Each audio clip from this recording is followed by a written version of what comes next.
ومن اور جو کوئی یکفر منکر ہوتا ہے یا کفر کرتا ہے بھی اس کا فاولئک پس یہی لوگ ہم وہی الخاسرون خسارہ پانے والے ہیں۔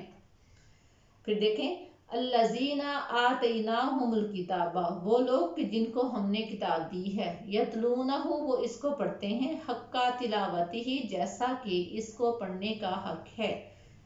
اولئک یؤمنون بہ یہ لوگ اس پر ایمان لاتے ہیں،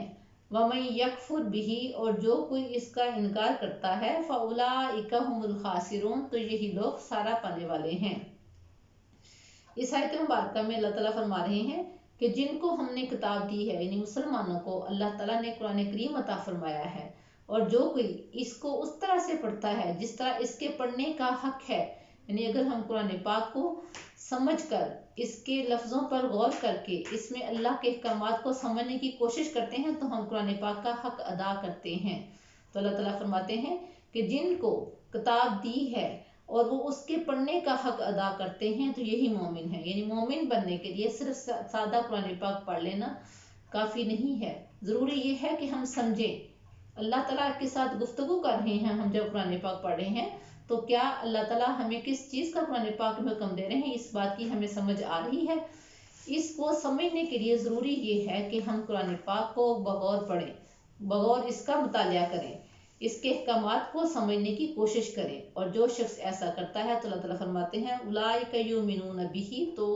اس پر ایمان لے آتے ہیں، ومن یکفر بہ اور جو انکار کرتا ہے یعنی قرآن پاک کو پڑھتا ہے لیکن اس کے احکامات پر عمل نہیں کرتا یا قرآن پاک کا سرے سے انکار کرتا ہے، فاولئک هم الخاسرون تو یہی لوگ خسارہ پانے والے ہیں۔ یعنی اگر کوئی شخص قرآن پاک کا انکار کرتا ہے، اللہ کے احکامات کا انکار کرتا ہے، اللہ کی کتابوں کا انکار کرتا ہے تو اللہ کا نقصان نہیں کر رہا،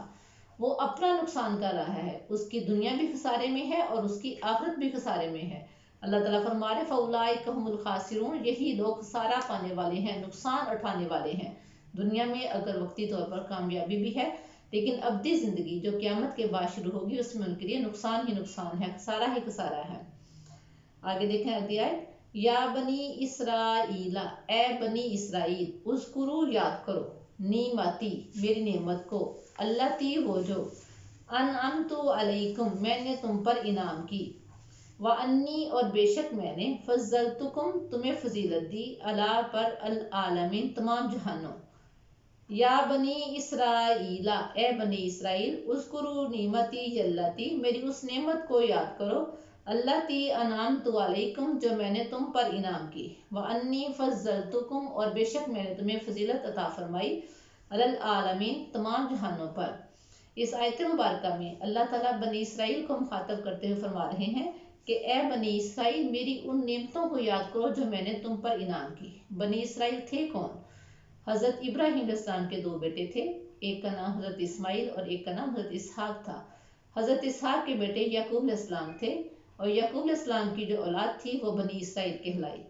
اور اس کو اللہ تعالیٰ نے یہ بہت بڑی فضیلت عطا فرمائی کہ یہ انبیاء کی آل اولاد تھے اور تمام انبیاء کرام انہی کی اولاد میں سے آئے تھے۔ حضور صلی اللہ علیہ وسلم حضرت اسماعیل علیہ السلام کی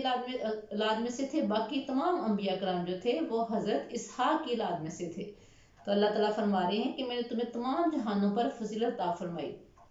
اور یہ اللہ کا ان پر بہت بڑا احسان تھا کہ وہ دانائی اور عقل میں بھی بہت آگے تھے۔ اللہ تعالیٰ نے ان کو تمام جہانوں پر فضیلت عطا فرمائی، تو اللہ تعالیٰ فرما رہے ہیں کہ اس میرے احسان کو، اس میری نعمت کو یاد کرو کہ میں نے تمہیں تمام جہانوں پر فضیلت عطا فرمائی ہے۔ انبیاء کی اولاد ہو، تم میں انبیاء ہیں، لہٰذا یہ اللہ تعالیٰ کا تم پر احسان ہے اور اس فضیلت کو یاد کرو۔ آگے ہم حضرت ابراہیم علیہ السلام کا واقعہ پڑھیں گے۔ میں جیسے بھی بتایا ہے کہ حضرت ابراہیم علیہ السلام کے دو بیٹے تھے، حضرت اسحاق اور حضرت اسماعیل۔ بنی اسرائیل حضرت یعقوب علیہ السلام کی اولاد میں سے تھے، اور آگے حضرت اسماعیل علیہ السلام اور حضرت ابراہیم علیہ السلام کا ذکر آ رہا ہے، وہ ہم انشاءاللہ آگے اس کا پڑھیں گے، کیونکہ یہ جد الانبیاء حضرت ابراہیم علیہ السلام کی تمام اولاد کا اس میں آگے ذکر آ رہا ہے۔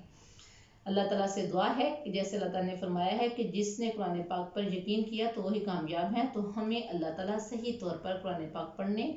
اس پر یقین رکھنے اور اس پر عمل کرنے کی توفیق عطا فرمائے۔ اللہ تعالیٰ ہمیں دنیا آخرت میں ہمارے لیے آسانیاں پیدا فرمائے۔ دنیا آخرت میں ہمارے لیے کامیابیاں عطا فرمائے، ہماری تمام دلی خواہشات قبول فرمائے۔ وما علینا الا البلاغ۔ السلام علیکم ورحمۃ اللہ۔